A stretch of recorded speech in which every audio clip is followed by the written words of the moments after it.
Gennady Golovkin, Triple G versus Esquiva Falcao. Nothing has been officially announced, but word on the web is that there's a very good chance that we might see this fight on sometime in March of 2023 in Kazakhstan. Um, yeah, that's that'd be freaking cool for Triple G to fight in Kazakhstan. To those who don't know yet, Triple G has some mandatory challengers to face. It's been agreed upon by the WBA and IBF that Golovkin will first fight Falcao, and that it will be ordered by the IBF, and then the winner of that fight will fight Lara, who's the WBA mandatory.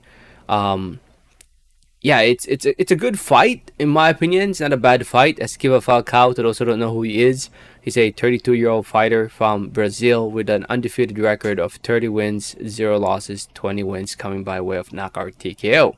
He is the current mandatory challenger, number one contender for the IBF, and the IBF wants Golovkin to defend his belt against Falcao, or else he'll get stripped off the belt. Falcao hasn't really fought anyone notable. I'm going to be honest. But I've always said that he needed to be tested first before fighting for a world title. But the top rank and the IBF's, I don't know, top rank was able to somehow maneuver him through the rankings and put the right people in front of him for him to become the number one contender for the title. And now here he is without facing any, I would say, without facing any dangerous opponents or beating any dangerous opponents. Falcao has found himself to be the mandatory challenger. Just like Golovkin, Falcao is also a former Olympian. He medaled in silver, I think, in the 2012, because he turned pro in 2014. So yeah, I think it was the 2012 Olympic Games. If you guys don't know, Golovkin was the silver medalist in the 2004 Olympic Games, I believe. Correct me if I'm wrong. So anyway, Golovkin's coming off a loss against Canelo. Tough loss in the third fight. It is what it is. Golovkin's moving back down to 160 to fight Falcao. And like I mentioned earlier, there's a very good chance that this fight between Falcao and Golovkin will be taking place over in Kazakhstan, the home country of Borat. Of Golovkin. I'm just kidding, you guys. If you're from Kazakhstan, I'd love to visit Kazakhstan one day. It looks like it's a beautiful country whenever I look at Google pictures. So I'd love to visit Kazakhstan one of these days. So anyway, Triple G hasn't fought in Kazakhstan since 2010. That was the last time he fought in Kazakhstan against Nelson Julio Tapia.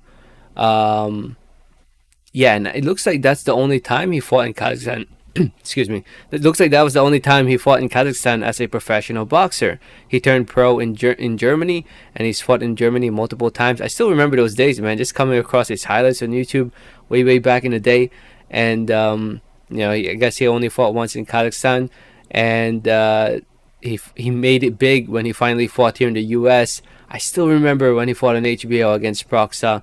They were hyping him up, and I was like, oh man, this is crazy, like first, oh, it was like around the time I started doing YouTube as well, 10 freaking years ago, you guys. Oh man, 10 years ago. It was around the summertime of 2012. Crazy how time flies. And now Triple G is one of the biggest names in the sport of boxing. But yeah, a fight that Triple G needs to fight if he wants to keep his belt. So he has no choice to fight Falcao eventually if he wants to remain champion. So we should be hearing some official news, because I can't imagine Triple G giving up a belt. That's hard for me to imagine, just for him to give up a belt. You have to beat him to get that belt. So anyway, let me know what you guys think. Let me know your thoughts and comments. Thanks for listening and watching, and like always, have a great day. Alright, thanks.